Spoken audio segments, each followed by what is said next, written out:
नमस्कार दोस्तों, मैं आपका जीएस मेंटर प्रकाश राज आपके अपने यूट्यूब चैनल जीएस अड्डा विद पीसी में आपका हार्दिक अभिनंदन करता हूं। डियर फ्रेंड्स, आज एक बार फिर से आपके सामने प्रेजेंट हूं मैं। फिजिक्स जो एनसीईआरटी बेस अपन फिजिक्स पढ़ रहे हैं उसके पार्ट 6 जिसमें अपन आज ग्रेविटेशन के बारे में बात करेंगे कि ग्रेविटेशन फोर्स क्या होगा, क्या क्या है, क्या इसके सिम्टम्स होते हैं। इसके अलावा और भी इसके रिलेटेड बहुत से फैक्ट्स के बारे में अपन जानेंगे। तो डियर फ्रेंड्स, सबसे पहले आपका शुक्र अदा करता हूं कि आपने मुझे इतना प्यार दिया, उसके लिए आपका तहे दिल से शुक्रिया अदा करता हूं। और अगर आपको कंटेंट अच्छा लगे तो आप वीडियो को अवश्य लाइक कीजिएगा, साथ में विद बेल आइकन बटन जो न्यू स्टूडेंट देख रहे हैं वो चैनल को सब्सक्राइब कीजिए, इससे आने वाले जितने वीडियोज़ हैं उनके नोटिफिकेशन आपको मिल सके और आप अपने नेक्स्ट जो जितने वीडियोज़ आने वाले हैं उनका आनंद उठा सकें। तो फ्रेंड्स, आज अपन बढ़ते हैं अपने चैप्टर गुरुत्वाकर्षण की ओर, और जिसमें अपन जानते हैं। तो सबसे पहले अपन बात करते हैं गुरुत्वाकर्षण का इंट्रोडक्शन, गुरुत्वाकर्षण क्या चीज़ होती है। तो फ्रेंड्स, हम बात करते हैं गुरुत्वाकर्षण बल क्या होता है। तो गुरुत्वाकर्षण बल से कहते हैं कि प्रत्येक पिंड, यानी कि पृथ्वी पर मौजूद प्रत्येक पिंड जब एक दूसरे को अपनी ओर आकर्षित करता है, कोई भी पिंड, यानी कि प्रकृति या पृथ्वी पर मौजूद कोई भी पिंड जब किसी एक दूसरे को अपनी ओर आकर्षित करता है तो उनके बीच में एक विशेष प्रकार का आकर्षण बल कार्य करता है। उसी आकर्षण बल को क्या कहा जाता है? गुरुत्वाकर्षण बल, ग्रेविटेशन फोर्स कहते हैं। और ये जो क्रिया है, ये जो घटना घटित होती है, इस घटना को क्या कहा जाता है? ग्रेविटेशन कहते हैं। ओके फ्रेंड, गुरुत्वाकर्षण बल की अपन बात करें तो गुरुत्वाकर्षण जैसे अपन बात करें एक पृथ्वी और एक लड़के के बीच का गुरुत्वाकर्षण बल दो लड़कों के बीच के गुरुत्वाकर्षण बल से लाखों गुना अधिक होता है। मेरे कहने का मतलब समझ लो, यानी कि पृथ्वी और एक लड़के के बीच का जो गुरुत्वाकर्षण बल होता है वो दो लड़कों के बीच के गुरुत्वाकर्षण बल से लाखों गुना अधिक होता है। कहने का मतलब यह है कि जो लड़के के बीच ही है बल क्या होता है? क्षीण प्रवृत्ति का होता है, यानी कि नगण्य, यानी कि जीरो प्रवृत्ति का होता है। किंतु पृथ्वी और लड़के के बीच की अगर बात करें कि अगर लड़के के बीच की अपन बात करें तो उनके बीच में नगण्य होता है, क्षीण होता है। लेकिन अगर पृथ्वी और लड़के के बीच की अपन बात करते हैं फ्रेंड, तो उनके बीच में ये बल होगा, ये कैसा होता है? प्रबल होता है, मजबूत प्रवृत्ति का होता है। जैसे अपन बात करें जो पृथ्वी या चंद्रमा की अपन बात कर ले, पृथ्वी, चंद्रमा या सूर्य जैसे पिंडों का अगर द्रव्यमान होता है वो क्या होता है? बहुत अधिक होता है। पृथ्वी है, सूर्य है, चंद्र, इनके पिंडों का द्रव्यमान क्या होता है? बहुत अधिक होता है। और इसीलिए ऐसे बड़े पिंडों का गुरुत्वाकर्षण बल भी क्या होगा? हमेशा अधिक होगा। अब यहां से देखो छोटी सी एक फैक्ट निकला है कि जिन पिंडों का द्रव्यमान सबसे अधिक होता है वहां पर गुरुत्वाकर्षण बल का मान भी क्या होता है? हमेशा अधिक होता है। ओके, जैसे हमारे सौर परिवार की अपन बात कर लेते हैं। अब सौर परिवार में अपने को पता है वो विभिन्न प्रकार के खगोलीय पिंड पाए जाते हैं, विभिन्न प्रकार के ग्रह हैं, जैसे बुध, शुक्र, पृथ्वी, शनि, बृहस्पति, यूरेनस, बुध, ये सारे क्या होते हैं? यहाँ के उपग्रह होते हैं, यहाँ के, ठीक है, यहाँ के जो ग्रह हैं। ओके, तो हमारे सौर परिवार की अपन बात करें, जो सौर परिवार का अस्तित्व है वो गुरुत्वाकर्षण बल के कारण ही है। यानी कि जो पृथ्वी पर हमारा जो सौर परिवार है उसका अस्तित्व किसके कारण है? गुरुत्वाकर्षण बल के कारण है। ओके, और चंद्रमा और पृथ्वी पर बात करें तो चंद्रमा और पृथ्वी पर जो समुद्र में पानी के बीच में गुरुत्वाकर्षण बल के कारण ही पानी का क्या होता है? ढेर जमा होता है। कहने का मतलब ये है कि चंद्रमा और पृथ्वी पर जो समुद्र है, समुद्र में पानी के बीच में गुरुत्वाकर्षण बल होने के कारण वहां पे पानी क्या होता है? एक जगह इकट्ठा रहता है। और पृथ्वी अपनी धुरी पर हमेशा घूमती रहती है, इसीलिए पानी का ये जो ढेर होता है ये विभिन्न प्रकार के ज्वार भाटाएं उत्पन्न करता है। कि ज्वार भाटा उत्पन्न करने में भी एक विशेष प्रकार का रोल होता है, वो किसका होता है? ग्रेविटेशनल फोर्स का होता है। ओके फ्रेंड, तो आई होप सो फ्रेंड आप अच्छे से समझ पाए होंगे। आपको लगता होगा कि शायद मैंने आपको अच्छे से अंडरस्टैंड किया है। बात करें नेक्स्ट अपन बात करते हैं वो होता है अभिकेंद्र बल, जिसको अपन सेंट्रीफ्यूगल फोर्स भी कहते हैं। अभिकेंद्र की केंद्र में लगने वाला, देखो नाम से स्पष्ट, अभिकेंद्र यानी कि केंद्र की ओर लगने वाले बल को क्या कहा जाता है? अभिकेंद्र बल कहा जाता है। ओके फ्रेंड, बात करें नेक्स्ट है अब वृत्त पर स्पर्श रेखा के बारे में जान लेते हैं कि वृत्त पर स्पर्श रेखा कैसी होती, क्या होती है। तो कोई सरल रेखा जो वृत्त से केवल एक ही बिंदु पर मिलती है तो वह क्या कहलाती है? वृत्त पर स्पर्श रेखा कहलाती है। ओके, नेक्स्ट अपन बात करते हैं तो वो है गुरुत्वाकर्षण का सार्वत्रिक नियम क्या होता है। तो फ्रेंड बात करें जो प्रत्येक पिंड है प्रत्येक अन्य पिंड को एक दूसरे की ओर क्या करते हैं? आकर्षित करते हैं। तो जो दोनों पिंडों के द्रव्यमान के गुणनफल के समानुपाती तथा उनके बीच की दूरी के वर्ग क्या होते हैं? व्युत्क्रमानुपाती होते हैं। मेरे कहने का मतलब समझो, यानी कि इन्हीं दो पिंडों के मध्य कार्य करने वाला बल, यानी कि कोई भी दो पिंडों के मध्य कार्य करने वाला उनके द्रव्यमान के गुणनफल के तो क्या होगा? अनुक्रमानुपाती होगा या समानुपाती होगा, वह उनके बीच की दूरी के वर्ग के क्या होता है, व्युत्क्रमानुपाती होता है। और यही क्या होता है, गुरुत्वाकर्षण का सार्वत्रिक नियम होता है। नहीं, कोई भी दो पिंड हैं और उन दोनों पिंडों के मध्य कार्य करने वाला उनके पिंडों के मध्य कार्य करने वाला उनके द्रव्यमानों के गुणनफल के तो क्या होता है, समानुपाती होता है, तो उनके बीच की दूरी के व्युत्क्रमानुपाती होता है। यही नियम क्या कहलाता है, गुरुत्वाकर्षण का सार्वत्रिक नियम कहलाता है। जो ये बल होता है, यह बल दो पिंडों को मिलाने वाली रेखा की दिशा में हमेशा लगता है। यानी किस दिशा में लगता है, यानी कि जिस दिशा में जो दो पिंड हैं आपस में एक दूसरे को मिलाती हैं, उन रेखा की दिशा में लगता है, वो कौन सा होता है, गुरुत्वाकर्षण बल होता है। ओके फ्रेंड, तो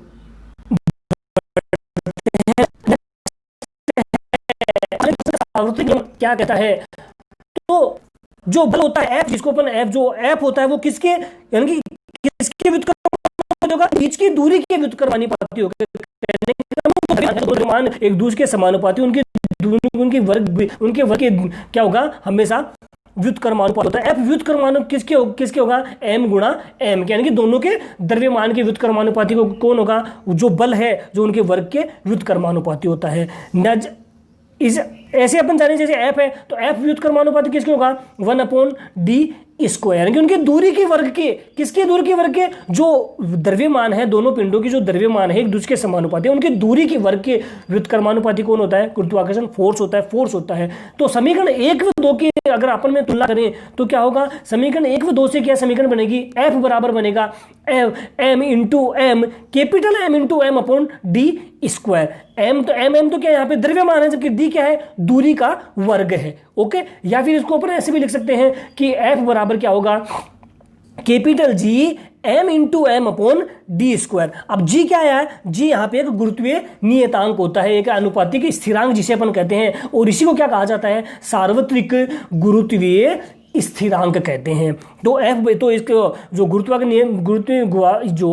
गुरुत्वाकर्षण के नियम का जो सार्वत्रिक नियम है, उसका क्या फॉर्मूला बन गया कि F बराबर capital G capital M into M upon D square हो गया। अब इन दोनों समीकरण के जो समीकरण 1 व 2 को अगर वज्र गुणा करें और समीकरण 4 से इसकी तुलना करते हैं, तो F बराबर क्या F बराबर क्या होगा, डी स्क्वायर क्या होगा, डी स्क्वायर बराबर जी एम इंटू एम, या फिर जी बराबर क्या होगा, F D square upon M into M होगा। तो जो समीकरण 5 है, समीकरण 5 में जो बल, दूरी और द्रव्यमान के मात्रक प्रतिस्थापित करने पर जी का एसआई मात्रक क्या होता है, एनएम, यानी कि न्यूटन मीटर स्क्वायर के जी माइनस 2 होता है। तो गुरुत्वाकर्षण नियम का सार्वत्रिक नियम का मात्रक क्या होता है, न्यूटन मीटर स्क्वायर के जी माइनस 2 होता है। तो फ्रेंड्स, यही है गुरुत्वाकर्षण का सार्वत्रिक नियम। तो आई होप सो फ्रेंड आप समझ पाए होंगे। एक बार मैं फिर से रिपीट करता हूं, तो जो बल होता है वो किसके, दोनों पिंडों के द्रव्यमानों के क्या होता है, व्युत्क्रमानुपाती होता है, जबकि उनके बल के ऊपर जो कार्य किया जाता है उनके गुणनफल के क्या होता है, समानुपाती होता है। तो F बराबर क्या हो गया, m इंटू एम होता है। ओके, या F बराबर अपन लिख सकते हैं 1 अपॉन डी स्क्वायर। दोनों समीकरणों की तुलना करेंगे तो F बराबर क्या आएगा, m capital M into M upon D square होगा। ओके फ्रेंड, या इसको ऐसे भी F बराबर कैपिटल G M अपॉन डी स्क्वायर। यहाँ पे G है वो क्या है, अनुपातिक स्थिरांक होता है, जिसको सार्वत्रिक गुरुत्वीय स्थिरांक कहा जाता है। जब आपस में इन चारों समीकरणों की एक दूसरे के साथ तुलना करते हैं तो F बराबर क्या होगा, D square upon D square G M upon G M into M होगा। ओके, या जी कैपिटल जी बराबर क्या हो जाएगा, F D square upon M into M. और इसमें जो बल, दूरी और द्रव्यमान की मात्रक उनको अगर विस्थापित करते हैं तो जी का एक निश्चित मात्रक होगा, ऐसा ही मात्रक होता है वो क्या होगा, यानी कि अनुपातिक स्थिरांक का ऐसा ही मात्रक क्या होगा, न्यूटन मीटर स्क्वायर के जी माइनस 2 होगा। और यही क्या होता है, गुरुत्वाकर्षण का सार्वत्रिक नियम होता है। तो आई होप सो फ्रेंड आप अच्छे समझ पाए होंगे। आप एक बार उसको अच्छे से रीड करेंगे तो आपके 100% मैं गारंटी देता हूं कि आपको अच्छे समझ में आ जाएगा। ओके, मैं बढ़ते हैं नेक्स्ट अपन बात करते हैं गुरुत्वाकर्षण के व्युत्क्रम वर्ग का नियम क्या है। तो इस नियम को अपन केपलर के नियम के से भी जानते हैं, यानी कि जो न्यूटन का व्युत्क्रम नियम है, व्युत्क्रम वर्ग नियम है, उसको केपलर का नियम भी कहा जाता है, जो निम्न प्रकार से है। तो प्रत्येक ग्रह की कक्षा एक दीर्घवृत्त होती है और इस सूर्य इस दीर्घवृत्त कक्षा के एक फोकस पर होता है। कहने का मतलब यह है कि कोई भी एक पिंड है और पिंड का जो प्रत्येक ग्रह है उसकी कक्षा होती है वो क्या होती है, दीर्घवृत्त, एक बहुत बड़ा गोला होती है, एक बहुत बड़ा वृत्त होती है, और सूर्य होता है इस गोले के एक फोकस के ऊपर केंद्रित होता है। ओके, दूसरा यह कहता है कि सूर्य और ग्रह को मिलाने वाली रेखा समान समय में एक समान क्षेत्रफल तय करती है। दूसरी बात यह कहती है कि जो केपलर का नियम है, जिसको न्यूटन के व्युत्क्रम वर्ग का नियम के जानते हैं, तो दूसरी कहते हैं सूर्य और ग्रहों को मिलाने वाली, यानी कि जो ग्रह दे रखी है, ग्रहों और सूर्य को मिलाने वाली जो रेखा है वो एक निश्चित समय में एक निश्चित यानी कि एक समान एरिया को कवर करती है, एक निश्चित क्षेत्रफल को तय करती है। ओके, तीसरी बात यह कहती है कि सूर्य से किसी ग्रह की औसत दूरी तथा उन का घन उस ग्रह की सूर्य के परितः परिक्रमण काल के वर्ग के समानुपाती होता है। कहने का मतलब जो आर है, जिसको अपन औसत दूरी कह रहे हैं, ग्रह की औसत दूरी है, वो उसका घन जो सूर्य के चारों ओर उसका जो परिक्रमण काल है उसके वर्ग की क्या होता है, हमेशा समानुपाती होता है। तो क्या हो जाएगा, R cube upon T square, यानी कि आर का वर्ग अपॉन समय का वर्ग बराबर क्या होता है, स्थिरांक होता है, या फिर आर क्यूब इसके होगा समय के, यानी कि जो समय परिक्रमण काल टी स्क्वायर देकर उसके होता है। ओके फ्रेंड, तो आई होप सो फ्रेंड आप समझ पाए होंगे। नेक्स्ट अपन बात करते हैं वो है गुरुत्वाकर्षण के सार्वत्रिक नियम का महत्व। अपन जान लेते हैं कि गुरुत्वाकर्षण के सार्वत्रिक नियम का महत्व क्या होता है। तो गुरुत्वाकर्षण के सार्वत्रिक नियम की अनेक प्रकार से व्याख्या की जा सकती है। जैसे अपन बात करें, हमें पृथ्वी से बांधे रखने वाला बल, यानी कि पृथ्वी से अपने को बांधे रखने वाला बल, अगर गुरुत्वाकर्षण फोर्स नहीं हो तो हम अपन क्या करें, अधरजूल में लटके रहें, यानी कि ना पृथ्वी पर रहे ना आसमान में, बीच में लटके रहें। ओके, तो पृथ्वी से बांधे रखने वाला बल कैसा है, गुरुत्वाकर्षण का सार्वत्रिक नियम। दूसरी अपन बात करें, पृथ्वी के चारों ओर चंद्रमा की गति। ओके, तीसरी है सूर्य के चारों ओर ग्रहों की गति, और चौथा ये कहता है कि चंद्रमा और सूर्य के कारण ज्वार भाटा उत्पन्न होना। जो कहता है कि जो समुद्र में जल इकट्ठा होता है उसके कारण गुरुत्वाकर्षण का कारण इकट्ठा रहता है, उनमें ज्वार भाटा उत्पन्न होने का कारण भी कौन है, गुरुत्वाकर्षण, ग्रेविटेशनल फोर्स होता है। ओके फ्रेंड, तो आप समझ पाए होंगे। नेक्स्ट अपन बात करते हैं वो है गुरुत्वीय बल, यानी कि इसको ग्रेविटेशनल फोर्स अपन की संज्ञा देते हैं। तो पृथ्वी वस्तु को अपनी ओर क्या करती है, अपनी ओर आकर्षित करने की क्षमता रखती है। तो पृथ्वी का यह जो पृथ्वी को इस आकर्षण बल को क्या कहा जाता है, गुरुत्वीय बल कहा जाता है। जो गुरुत्वीय बल होता है फ्रेंड्स, वो पृथ्वी तल से ऊंचाई बढ़ने पर क्या होता है, कम होता जाता है। कहने का मतलब जो पृथ्वी तल से ऊंचाई बढ़ती जाएगी, ग्रेविटेशनल जो गुरुत्वीय बल क्या होता है, हमेशा कम होता जाता है, और जो पृथ्वी तल की ऊंचाई क्या घटती जाएगी, ये गुरुत्वीय बल क्या होता है, हमेशा बढ़ता जाता है। ओके, नेक्स्ट ये कहता है कि यदि पृथ्वी तल के विभिन्न स्थानों पर भी परिवर्तित होता है और उसका मान ध्रुवों से विषुवत रेखा की ओर घटता जाता है, यानी कि ध्रुवों से जो अपन विषुवत वृत्त की ओर जाते हैं तो इसके मान में निरंतर क्या होती है, कमी आती जाती है, इसका मान निरंतर घटता जाता है। ओके फ्रेंड, नेक्स्ट बात करते हैं अपन गुरुत्वीय त्वरण की। गुरुत्वीय त्वरण क्या कहलाता है, तो जब कोई वस्तु पृथ्वी से गिरती है, जब कोई वस्तु पृथ्वी की ओर गिरती है तो उस पर जो त्वरण कार्य करता है, यह त्वरण पृथ्वी के गुरुत्वीय त्वरण बल के कारण होता है। कहने का मतलब यह है कि जब भी कोई वस्तु पृथ्वी की ओर गिरती है तो उस पर क्या करता है, त्वरण कार्य करता है।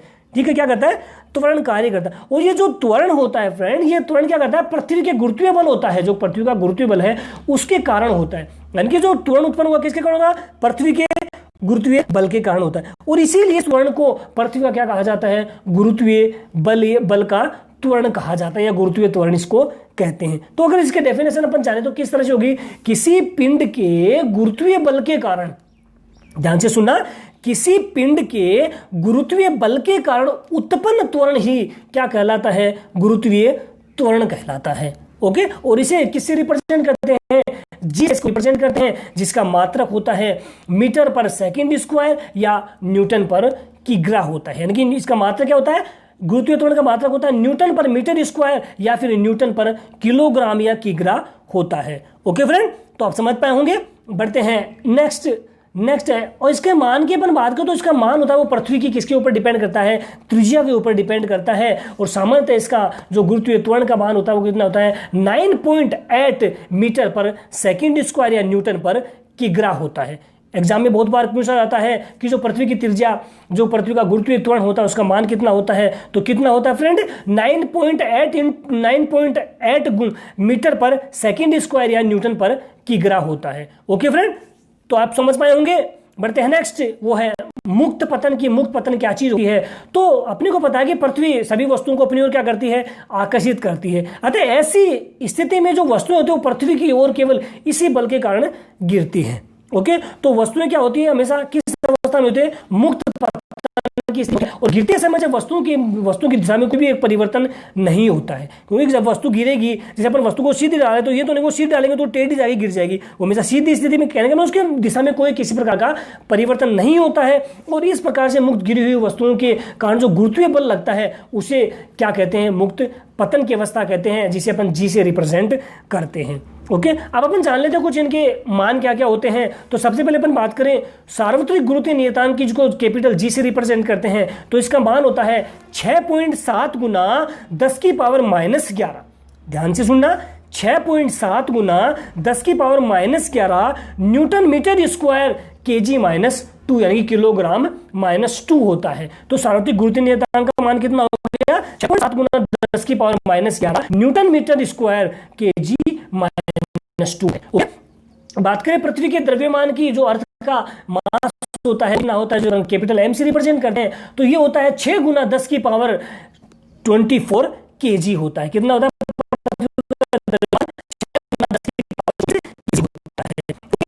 पृथ्वी की त्रिज्या की, तो पृथ्वी की त्रिज्या आर से रिप्रेजेंट करते हैं, ये होती है 6.4 गुना 10 की पावर 6 मीटर होती है। कितनी होती है, 6.4 गुना 10 की पावर 6 मीटर होती है। ओके, बात करें पृथ्वी के गुरुत्वीय त्वरण का मान, तो जी बराबर कितना होता है, 9.8 मीटर पर सेकंड स्क्वायर होता है। ओके फिर, तो आपको ये चारों मान आपको याद रखने हैं। 101% आपके एग्जाम में डेफिनेट एक ना एक इनमें से अवश्य पूछा जाएगा। तो फ्रेंड बढ़ते हैं नेक्स्ट है द्रव्यमान क्या चीज होती है, जान लेते कि मास क्या होता है। तो किसी वस्तु का द्रव्यमान हमेशा किसके ऊपर डिपेंड करता है, उसकी जड़त्व की क्या होती है, माप होती है। और वस्तु का द्रव्यमान उतना ही रहता है कि चाहे वस्तु पृथ्वी पर हो या फिर चंद्रमा पर हो। ओके, तो ऐसी स्थिति में या फिर कहीं भी हो, चाहे पृथ्वी पर हो चाहे चंद्रमा पर हो, अंतरिक्ष पर हो, हमेशा जो वस्तु का द्रव्यमान होता है वो हमेशा कैसा होता है, एक समान होता है। ओके, तो वस्तु का द्रव्यमान स्थिर रहता है तथा एक स्थान से दूसरे स्थान पर कभी भी नहीं बदलता है। कहने का मतलब ये है कि जो वस्तु का द्रव्यमान होता है वो कभी भी नहीं बदलता है, चाहे वस्तु में कितना ही परिवर्तन, उसके स्थान में कितना ही परिवर्तन हो, लेकिन उसका हमेशा मान हमेशा एक ही स्थिति में बना रहता है। ओके फ्रेंड, नेक्स्ट अपन बात करते हैं वेट की कि भार क्या होता है। तो सीधा सा देखो, नाम से स्पष्ट है कि भार यानी कि वजन, जिसे अपन कहते हैं कि वस्तु पर पृथ्वी का आकर्षण बल, बल ही वस्तु का क्या कहलाता है, भार कहलाता है। यानी कि अपने को भार का महसूस कब होता है, जब अपने को लगता है कि अपने ऊपर किसी का प्रेशर पड़ रहा है, किसी का दबाव पड़ रहा है, उस स्थिति में लगता है कि वो क्या एक प्रकार का उसका वेट है। तो वस्तु पर जो पृथ्वी का आकर्षण बल होता है, वो आकर्षण बल ही वस्तु का क्या कहलाता है, भार कहलाता है, उसका वेट कहलाता है, जिसको अपन कैपिटल W से रिप्रेजेंट करते हैं। बात करें इसके एसआई मात्रक की, तो इसका एसआई मात्रक होता है न्यूटन होता है। क्या होता है, न्यूटन इसका एसआई मात्रक होता है, किसका, वेट का, भार का मात्रक होता है। तो जो भार है वो एक प्रकार का बल ही होता है जो हमेशा ऊर्ध्वाधर दिशा में यानी कि ऊर्ध्वाधर दिशा में नीचे की ओर लगता है, और इसमें दोनों स्थितियां मौजूद होती हैं। कहने का मतलब भी मेरा ये है कि जो भार है वो एक का बल है जो ऊर्ध्वाधर दिशा में हमेशा नीचे की ओर लगता है, और इसमें परिणाम और दिशा दोनों इसके अंदर मौजूद होती हैं, यानी कि इसका परिणाम भी होता है और इसकी दिशा भी होता है। ओके, तो अपन बात करके जो इसका फिक्स फैक्ट क्या होता है, तो किसी वस्तु का भार द्रव्यमान तथा गुरुत्वीय त्वरण के गुणनफल के क्या होता है, हमेशा बराबर होता है। कहने का मतलब W बराबर mg, द्रव्यमान m और गुरुत्वीय जिसको अपन कैपिटल जी से स्मॉल जी से रिप्रेजेंट करते हैं, उन दोनों के गुणनफल के बराबर कौन होता है, किसी वस्तु का भार होता है, जिसको अपन लिखते हैं फॉर्मूले के रूप में लिखें तो क्या होगा, W बराबर mg होगा। ओके फ्रेंड, तो आप समझ पाए होंगे। बढ़ते हैं नेक्स्ट, करते हैं वस्तु का भार की स्थिति जाने की कि चंद्रमा पर वस्तु की भार की स्थिति क्या होती है। तो किसी वस्तु का भार वह बल है जिसे वह उस वस्तु को आकर्षित करता है। मैंने अभी आपको बताया कि जो भार होता है वो क्या एक प्रकार का क्या होता है, बल होता है, जो दोनों स्थिति यानी कि परिमाण और दिशा दोनों स्थितियां लिए हुए होता है। तो जो किसी वस्तु के का भार है वह क्या एक प्रकार का बल है जिससे वो वस्तु को आकर्षित करता है। चंद्रमा का द्रव्यमान की अपन बात करें तो चंद्रमा का द्रव्यमान हमेशा पृथ्वी की अपेक्षा क्या होता है, कम होता है, और इसी कारण चंद्रमा वस्तुओं को कम आकर्षण बल लगाता है। ओके, कहने का मतलब तो यहाँ की बात करें जो पृथ्वी से अगर बात करें चंद्रमा की, तो वहां पे उसका भार वो क्या होगा, 1/6 गुना होगा। किसका, पृथ्वी के भार के, यानी कि यहाँ का 6 तो वहां का कितना होगा, 1 भार होगा। ओके, तो चंद्र के इसको कैसे लिख सकते हैं अपन, वस्तु का चंद्रमा पर भार कितना होगा, 1/6 इंटू वस्तु का पृथ्वी पर भार, वस्तु पृथ्वी का भार उसका 1/6 गुना कहां पर होगा, चंद्रमा पर होता है। ओके फ्रेंड, तो आपको याद रखना कि ये क्वेश्चन बहुत बार एग्जाम में रिपीट किया जाता है कि वस्तु का चंद्रमा पर भार कितना होता है, पृथ्वी के भार का 1/6 गुना होता है। ओके फ्रेंड, नेक्स्ट अपन बात करते हैं तो वो है बात करने की प्रणोद क्या चीज होती है। तो किसी वस्तु की सतह के लंबवत लगने वाले बल को क्या कहा जाता है, प्रणोद कहा जाता है। थ्रस्ट उसे कहते हैं। तो किसी कोई भी वस्तु है और उसकी वस्तु की सतह से जो एक लंबवत, यानी कि उसके लंबवत स्थिति में, हॉरिजॉन्टल स्थिति में जो बल लगता है वो क्या कहलाता है, प्रणोद कहलाता है, थ्रस्ट कहलाता है। और प्रणोद का प्रभाव हमेशा उस वस्तु पर लगने वाले क्षेत्रफल पर ही लगता है, यानी कि उसका जो क्षेत्रफल होगा, उस वस्तु का जो क्षेत्रफल होगा जिसमें वस्तु कार्य कर रही है उसके ऊपर हमेशा डिपेंड करता है जिस पर कि वह बल लगता है। ओके फ्रेंड, नेक्स्ट अपन बात करते हैं तो नेक्स्ट है दाब की बात करें कि दाब क्या चीज, प्रेशर किसे कहते हैं। तो शायद ये तो आप जानते हैं अच्छे से कि प्रति एकांक क्षेत्रफल लगने वाले प्रणोद को क्या कहा जाता है, दाब कहा जाता है। तो दाब बराबर क्या होगा, प्रणोद अपॉन क्षेत्रफल, यानी कि कोई एक निश्चित क्षेत्रफल और क्षेत्रफल लगने वाला जो बल है प्रति एकांक इकाई आयतन में लगने वाले बल को क्या कहा जाता है, दाब कहा जाता है। दाब की एसआई मात्रा की बात करें तो न्यूटन पर मीटर स्क्वायर या फिर न्यूटन मीटर माइनस 2 होता है। क्या होता है, न्यूटन पर मीटर स्क्वायर या फिर न्यूटन मीटर माइनस 2 होता है। इसको अपन पास्कल से भी मापते हैं। दाब को किससे मापते हैं, पास्कल से भी मापते हैं। इसको PA के द्वारा रिप्रेजेंट किया जाता है। ओके फ्रेंड, तो आई होप सो फ्रेंड आप समझ पा रहे होंगे। और डिफरेंस अगर आपको कंटेंट अच्छा लग रहा है तो वीडियो को आप अवश्य लाइक कीजिए और आपके जितने भी सोशल मीडिया ग्रुप में उसमें एक बार अवश्य शेयर कीजिए जिससे आपके फ्रेंड्स भी इसका फायदा उठा सके। बढ़ते हैं नेक्स्ट। तो नेक्स्ट है उत्प्लावक बल कि उत्प्लावन बल क्या होता है। तो अपन जानते हैं कि उत्प्लावन बल किसे कहते हैं। तो किसी वस्तु पर तरल या द्रव्य द्वारा गुरुत्वाकर्षण के विपरीत दिशा में वाला बल क्या कहलाता है, उत्प्लावन बल कहलाता है। एक बार फिर से रिपीट कर रहा हूं, किसी वस्तु पर तरल या द्रव्य पदार्थ द्वारा लगने का बल ही क्या कहलाता है, उत्प्लावन बल कहलाता है। ओके, जो उत्प्लावन बल होता है वो हमेशा उत्प्लावन बल का जो परिणाम होता है वो हमेशा पदार्थ घनत्व के क्या होता है, समानुपाती होता है। यानी कि उनको उसकी जो डेंसिटी होगी उस डेंसिटी के क्या होता है, हमेशा समानुपाती होता है। कौन, उत्प्लावन बल का परिणाम किसके, तरल पदार्थ के घनत्व की क्या होता है, हमेशा समानुपाती होता है। तो यहाँ पे एक नया शब्द आया, घनत्व की पदार्थ का घनत्व क्या है।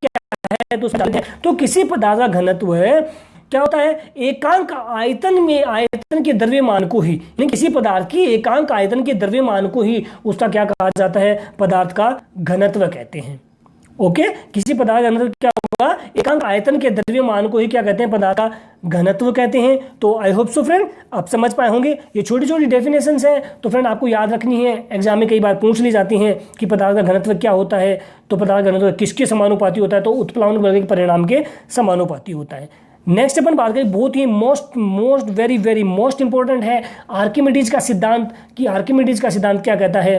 तो डियर फ्रेंड्स, जो आर्किमिडीज का सिद्धांत ये कहता है कि जब कोई भी किसी वस्तु को किसी तरल में पूर्णतया या आंशिक रूप से डुबाया जाता है, यानी कि उसको या तो पूरा या फिर उसको आधा अधूरा डुबाया जाता है, तो उस कंडीशन में उसके ऊपर की दिशा में एक विशेष प्रकार का बल का अनुभव किया जाता है। यानी कि किसी वस्तु को अगर अपन किसी तरल में पूर्णतः आंशिक रूप से डुबाते हैं तो उसके ऊपर की दिशा में एक बल का अनुभव होता है। अब जो बल का जो अनुभव हो रहा है वो बल का अनुभव उस तरल पदार्थ के जो हटाए गए भार के क्या होता है, बराबर होता है।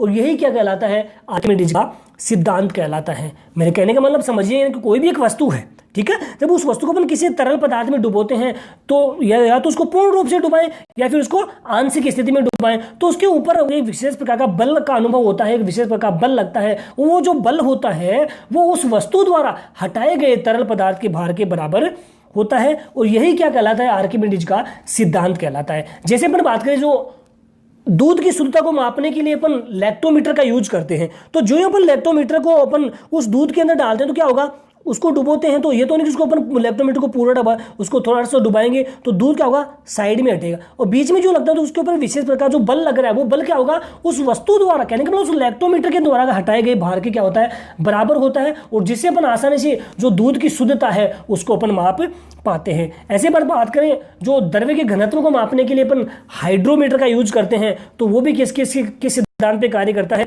आर्किमिडीज के सिद्धांत के ऊपर कार्य करता है। इसके अलावा आर्किमिडीज के सिद्धांत का प्रयोग अपन जलयान, जो बड़े बड़े जहाज समुद्रों में चलते हैं, इसके अलावा पनडुब्बियों की डिजाइन बनाने में भी किसका यूज करते हैं, आर्किमिडीज के सिद्धांत का उपयोग किया जाता है। ओके फ्रेंड, तो आई होप सो फ्रेंड आप अच्छे समझ पाए होंगे। बढ़ते हैं नेक्स्ट। तो नेक्स्ट है आपेक्षिक घनत्व की। आपेक्षिक घनत्व क्या चीज होती है, तो किसी पदार्थ का घनत्व व पानी का घनत्व का अनुपात ही क्या कहलाता है, पदार्थ का आपेक्षिक घनत्व कहलाता है। यानी कोई भी एक पदार्थ का घनत्व जो अपन निश्चित जो पदार्थ का घनत्व होता है वो और पानी का घनत्व, उन दोनों का निश्चित अनुपात ही क्या कहलाता है, आपेक्षिक घनत्व कहलाता है। अर्थात मेरे कहने का मतलब ये है कि आपेक्षिक घनत्व क्या हो गया, पदार्थ का घनत्व अपॉन किसी पदार्थ का या पानी का घनत्व। तो किससे कैसे लिखेंगे, यानी कि आपेक्षिक घनत्व बराबर क्या हुआ, पदार्थ का घनत्व अपॉन पानी का घनत्व। कहने का मतलब ये एक दूसरे क्या होते हैं, एक दूसरे का निश्चित अनुपात ही क्या कहलाता है, आपेक्षिक घनत्व कहलाता है। तो आपेक्षिक घनत्व क्या आता है, एक प्रकार के दो समान राशियों का अनुपात होता है, अतः इसका कोई भी विशेष प्रकार का कोई मात्रक नहीं होता है।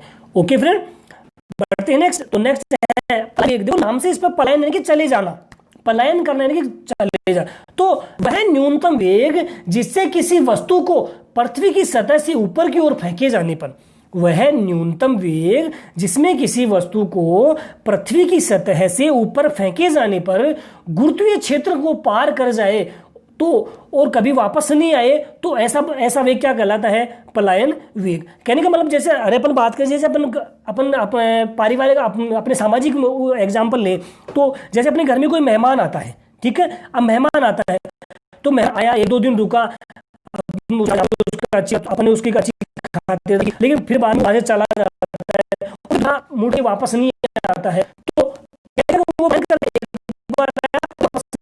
तो क्या उसका पलायन वेग हो गया। तो कहने में किसे कहेंगे, वह न्यूनतम वेग जिस वस्तु को पृथ्वी की सतह से ऊपर की ओर फेंके जाने पर वह गुरुत्वीय क्षेत्र को पार कर जाता है और पृथ्वी पर वापस नहीं आता है, तो वह वेग क्या कहलाता है, पलायन वेग कहलाता है।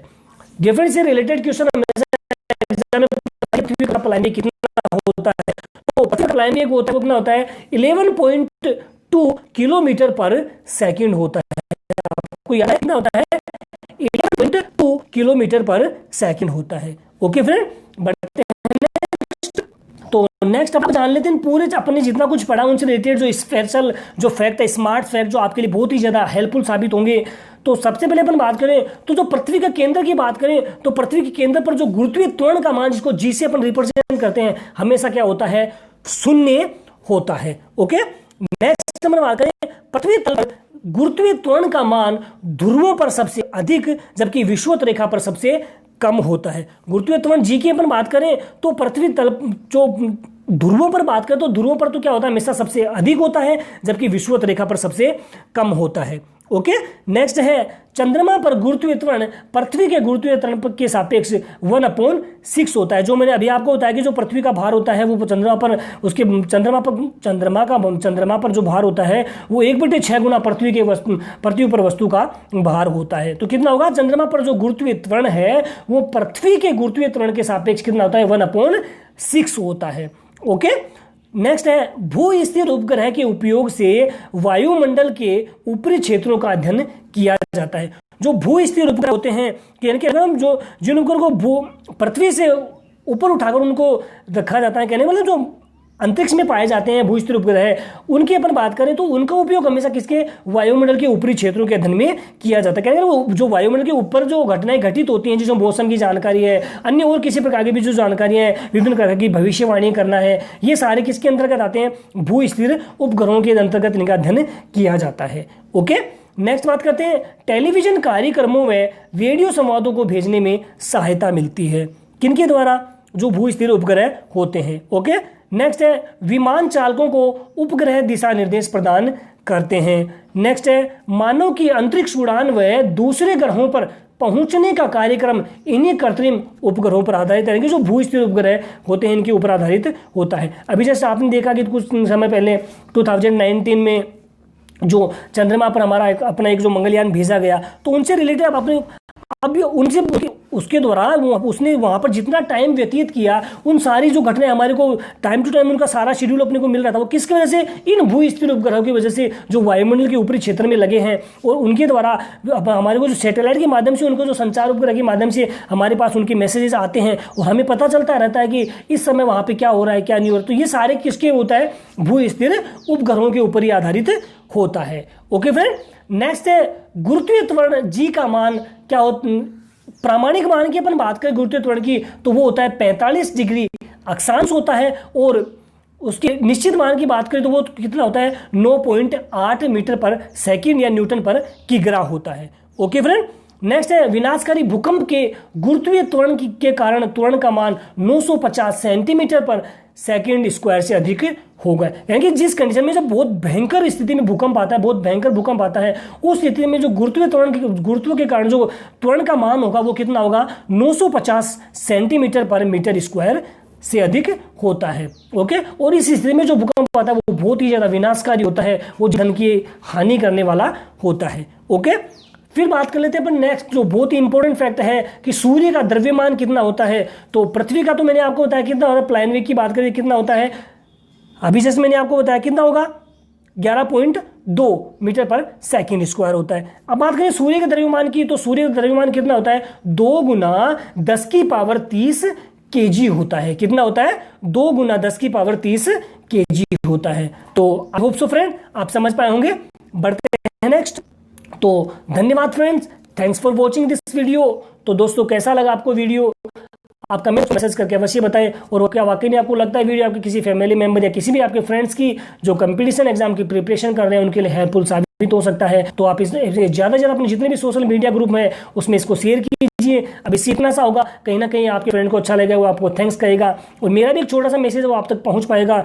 तो दोस्तों आगे कोई भी क्वेरी रहती है तो आप मुझे कमेंट बॉक्स में अवश्य मैसेज पिन करिए, और ज़्यादा से ज़्यादा वीडियो को वॉच कीजिए, और जितने भी न्यू स्टूडेंट्स देख रहे हैं वो with bell icon button channel को अवश्य सब्सक्राइब कीजिए, क्योंकि आपका एक सब्सक्राइब, आपका एक लाइक मुझे इतना और भी मुझे बहुत ही ज़्यादा मोटिवेट करता है, और मैं आपके लिए बहुत बेटर से बेटर कंटेंट बनाने की कोशिश करता हूँ। तो आज के लिए इतने फ्रेंड, धन्यवाद फ्रेंड्स, जय हिंद जय भारत।